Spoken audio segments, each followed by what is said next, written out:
Well, here we go, ready to finally fiberglass the boat.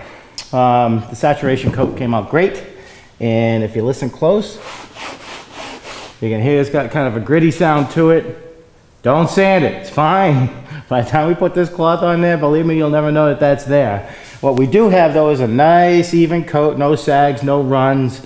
The wood's nice and penetrated and saturated. And again, what that's going to do is as I put this glass cloth on there, it's not going to suck the epoxy out of the cloth and into the wood and leave my cloth dry. So it'll make this whole process a lot easier. One more time, we're using 10-ounce cloth, and we will be glassing from here to about a third of the way past the center of the boat. And then when we do the other side, we're going to go from the shear there to a third of the way this way, which will give us a double layer on the bottom of the boat, and we'll do the same thing on the inside, make the bottom nice and stiff and nice and strong. It'll be a great thing. The only thing that's going to be tricky about this, and when I say tricky, I mean mildly tricky, is doing around the bedding for the skeg and doing around the stem pieces. I'm going to deal with that as we get closer to it. I'll talk to you about it because if I talk to you about it now, it's all kind of esoterical and we'll just end up talking about it again. So what I need to do now is to roll this cloth out, and then we're going to start epoxying. Before you start, a few things you need to have at hand, okay? So what I have here is a bunch of gloves. You're going to need them because this is, no matter how clean you think you are, you know, I've been doing this a long time, done dozens of boats, and it still gets a little bit messy even for me. I got a technique, I'm gonna show you that technique, which should minimize that, but still, it's gonna get messy, so have your gloves around. Have your spreaders right here. If you can, have more than one. If we send out kits, we always send out at least two, and have some paper towels. Because what happens is, as the epoxy gets on the spreaders, they start to get slippery in your hand, which makes them more difficult to control, and it actually cramps your hands up, unless you're a lot younger than I am. But for me, it cramps my hands up, so what I do is I will frequently take the paper towels and wipe them down, wipe the gloves down, and so have a barrel handy too to throw those into. That way there you keep a good firm grip on these things. Razor knife.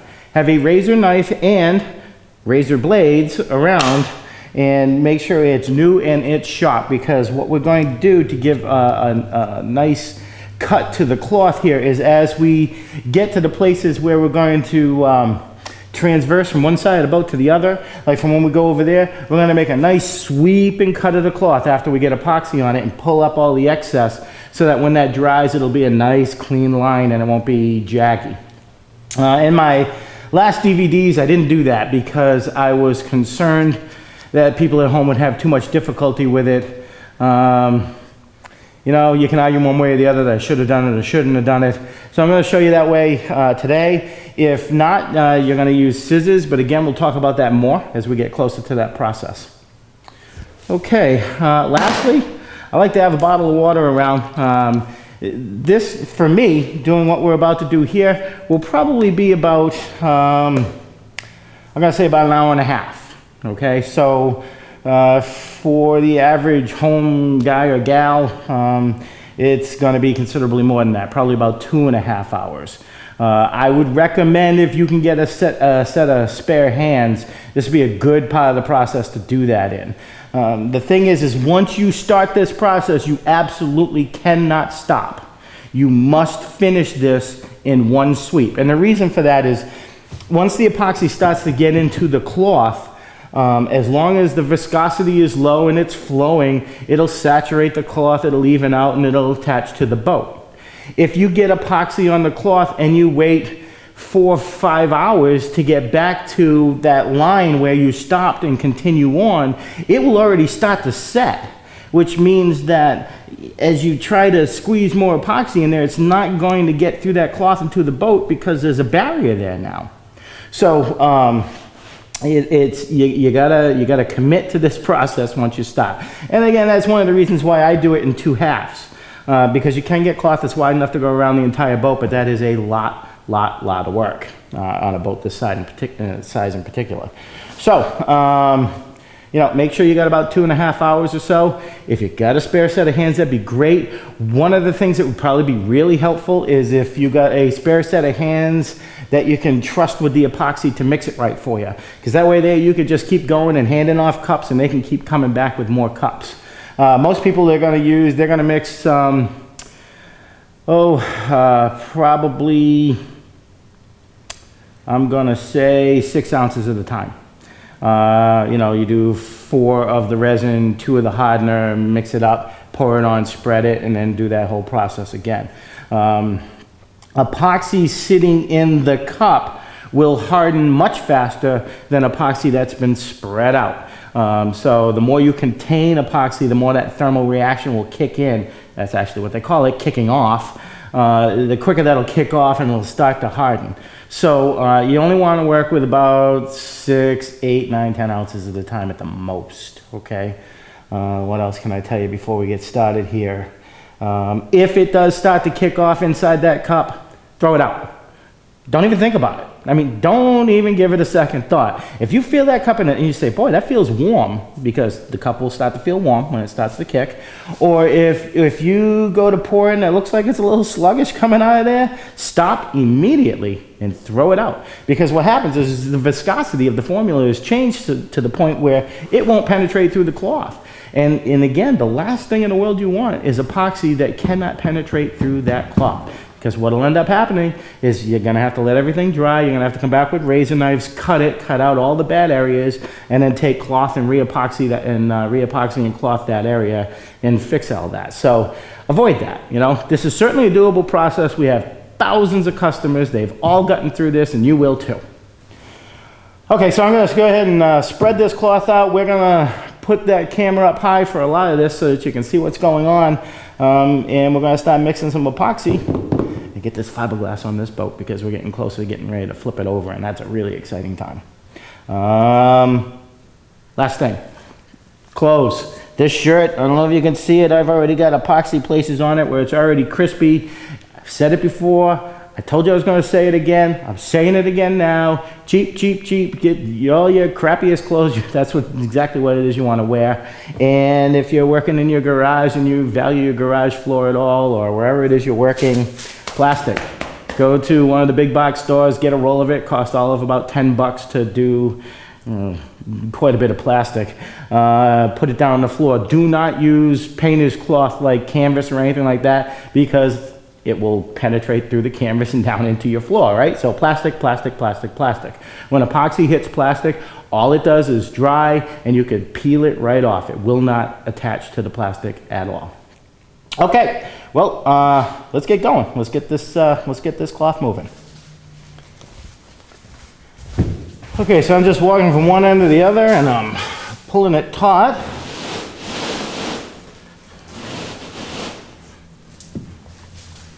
I got a little bit of extra on here, and you're gonna want that extra. Pretty much evenly spaced over both the ends. Be careful that the cloth doesn't get hooked on anything. Right here I got my inner stem, so I want to be careful of that. You don't want to get too crazy about trying to trim it now, because I cannot tell you how many times I've tried to trim cloth early and ended up about that much short where I needed to be. So don't do that to yourself.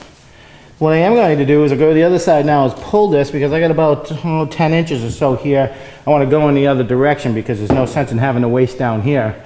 I can always cut it off the other end, but I want to make sure that I have enough to do that.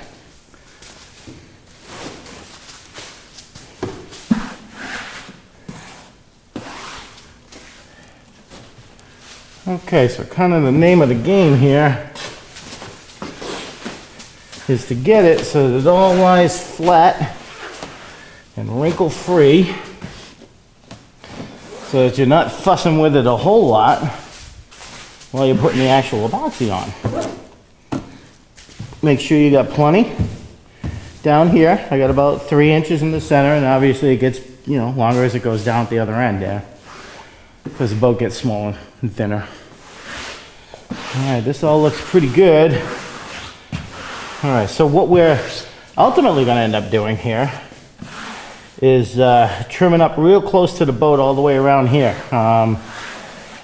But for right now, we're going to do rough trims. And when I say rough trims, I mean leave 3 or 4 inches of extra cloth over there so that you know you're not going to come up short. And as we get closer, we'll trim it closer. All right, so let me grab some scissors here.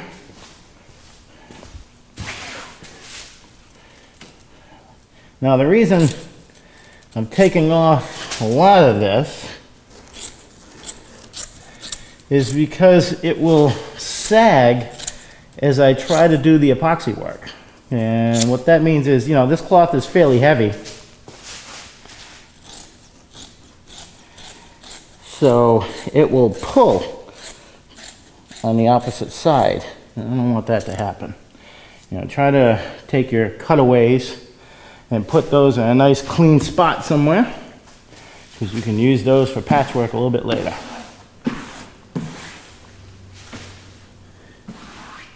Alright, same thing down this side. Now this is the end that normally gets me, and I always cut it just a little bit too short and end up having to do a little bit of patchwork. So I'm going to cut this a good 6 inches past the end of the stem. Make sure I keep myself out of trouble. And then just, you know, go rough down the other side, just to get it out of the way for now. A lot more trimming is going to take place as we go along here, but again, you just don't want to do that until you get up nice and close. Alright, so everything falls kind of nicely. I am going to take and trim along here a little bit,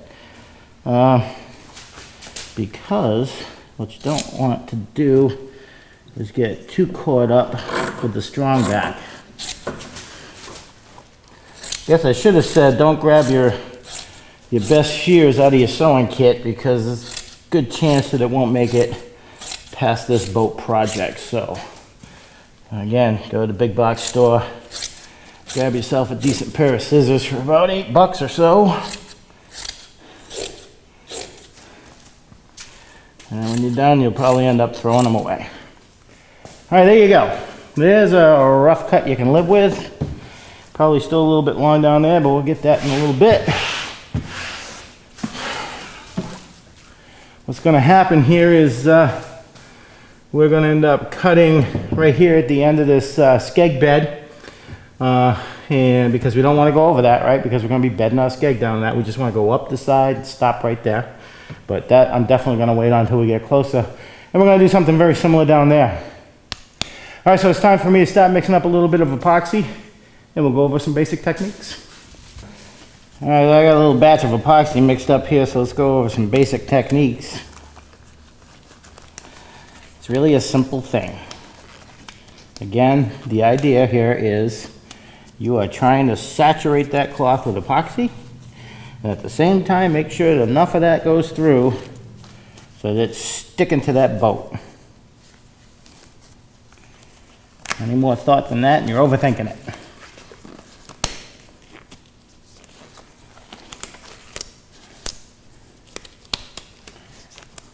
All right. Okay. So always start in the center of the boat, and I always start in the middle of the boat. That way there, if problems arise, I can work my way out of them. Pour a little bit down, and then you're going to want to spread it. Now, when I spread it, I just simply go back and forth. And this is basically what you're going to be doing for the next couple hours, going back and forth. Don't starve it, push it down through the cloth. You're going at about a 45-degree angle. You can see that it's running well here, see it running down the boat. Your job is to keep it from running off the boat. So you're just going to keep going back and forth. And you can see how well that's penetrating through the cloth, and that wood's just popping right through. So the epoxy will do the hard work for you if you just keep moving it around.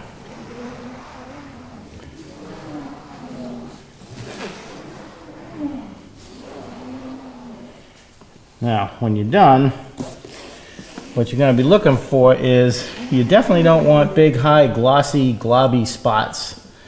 You want, if you listen, let me get some of this before it gets ahead of me here. You can hear me scraping off that cloth. So I'm not scraping all the epoxy out of the cloth, but I'm not leaving big puddles of it either. And you can see just by me letting that run, that the epoxy is doing most of the work. So just keep moving it back and forth.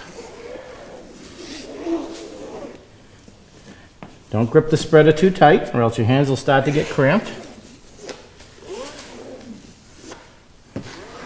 And that's it. It's really all there is to it. So,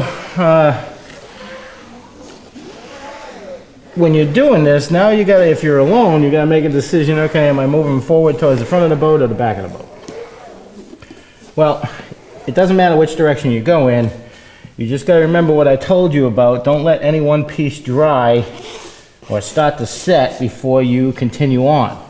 So if I start moving that way, and it's been so long that this will start to set up, that's a bad thing. So if I move that way, then I should move this way, and then I should move that way, and then I should move this way. That way there, I'm keeping the joint between where I stop and where I'm starting as fresh as possible.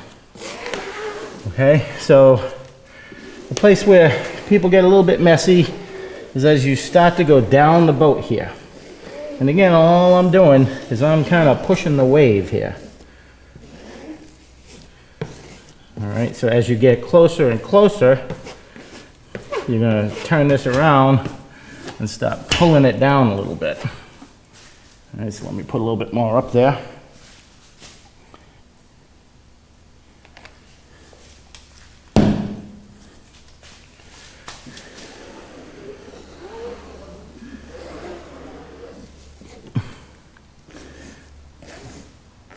Stay out ahead of it.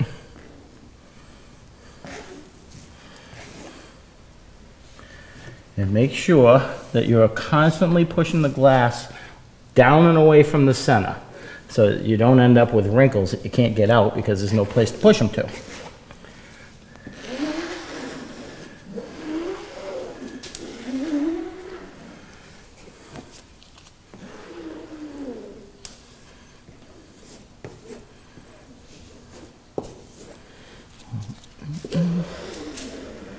Don't go too fast, because if you do, it'll push the epoxy so quickly that it'll bounce right off the boat, and you don't want that to happen.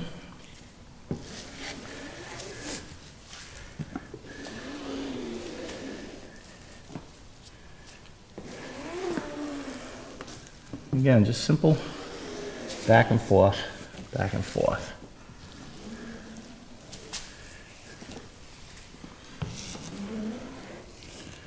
Okay. So you can actually see the shear of the boat here. I've made it at this point to the shear of the boat. And there's a couple little dry spots here, so I'm going to go back and fill those in.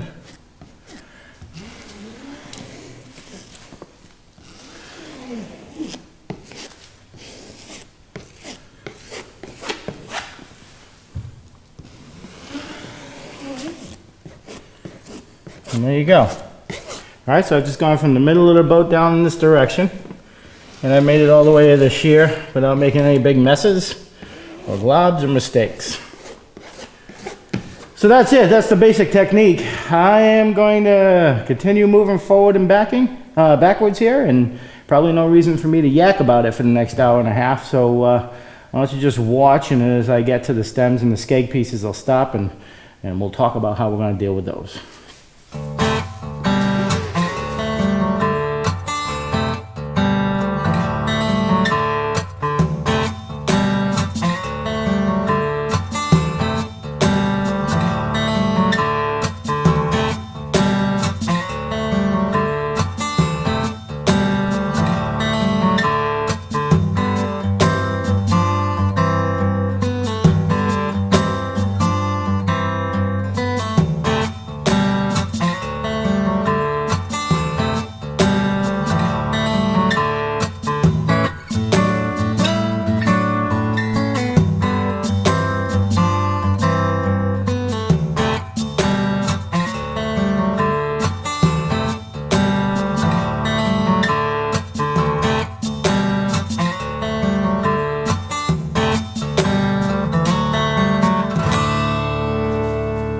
pretty close to that skeg right now.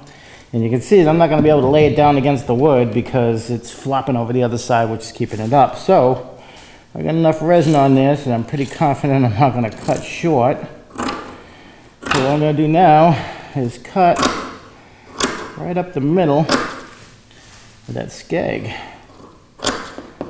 leaving about 1/2 inch or so. And what's going to happen is we're going to epoxy right up the side. It's going to dry, and then we're going to come back with a razor knife and trim it right down. Take some of this out. It's just in the way.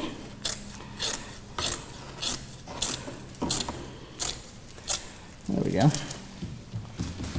All right. I got a little bit further to go to get to the end of that skeg piece.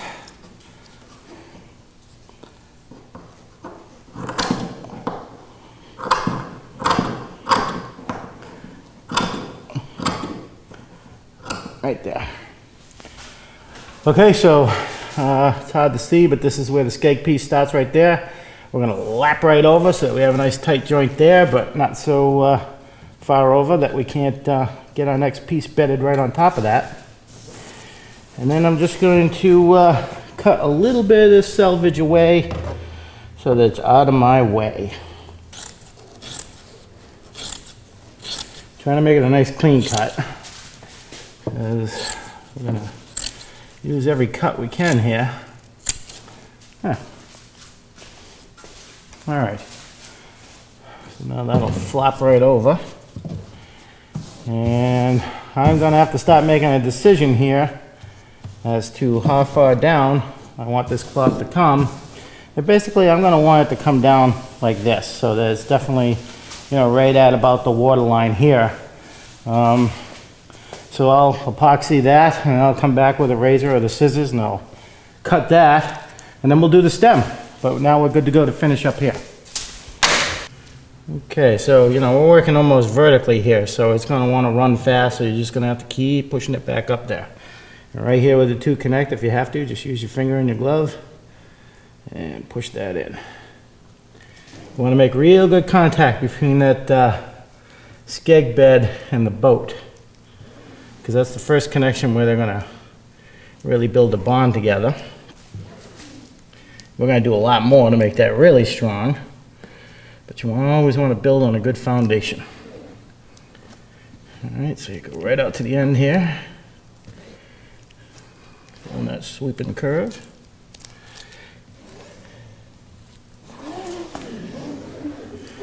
And that's the same as the rest of the boat.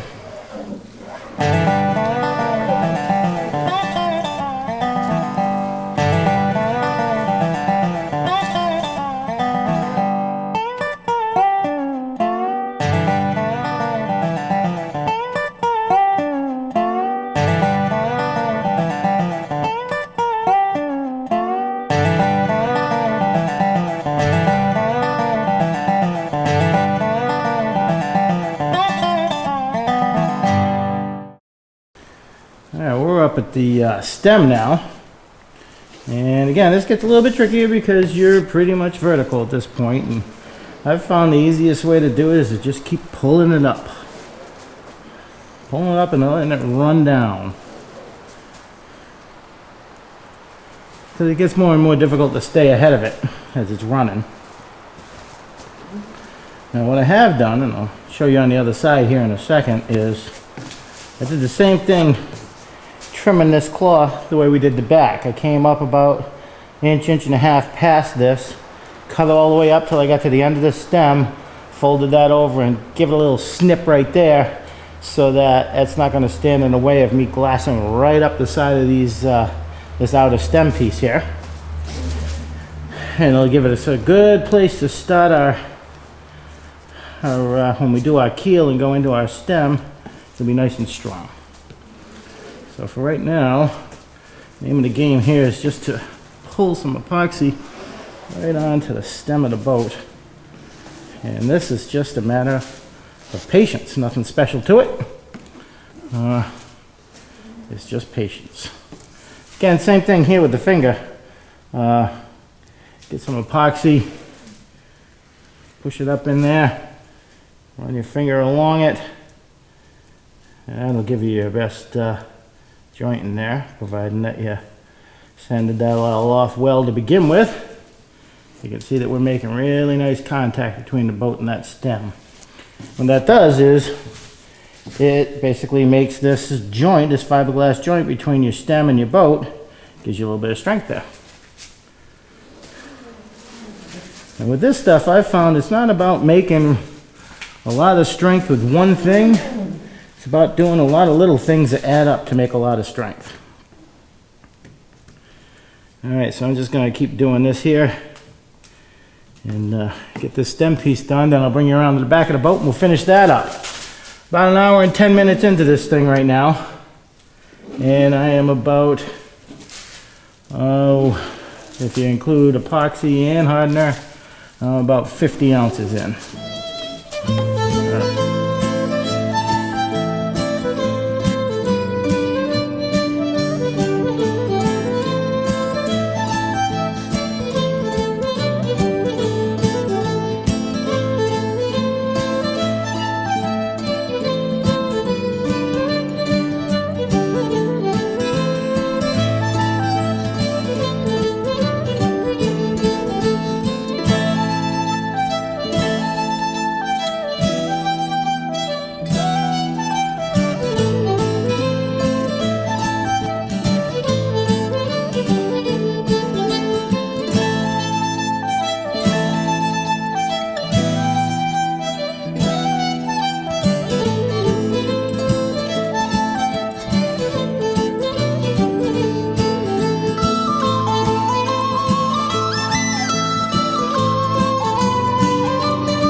Okay, so now we're just cutting away, and I've found the best way to do that is with a nice sharp razor knife.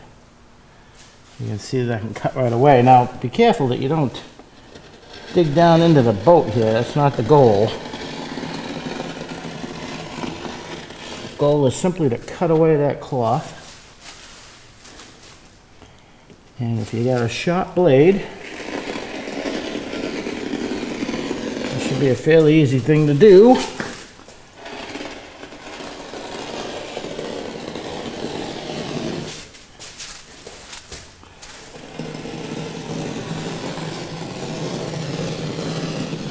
No real rules to exactly where you're cutting. I'm going to cut right up here. So I'm going to start to sweep that line right up.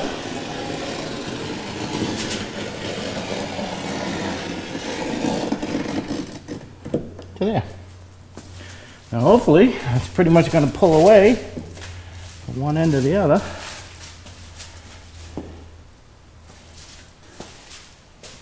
Nice. That worked out really nicely.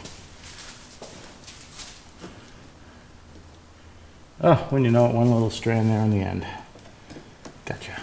Okay. Toss that right down there on the plastic because it can't hurt anything down there. And that's it. Done, first layer.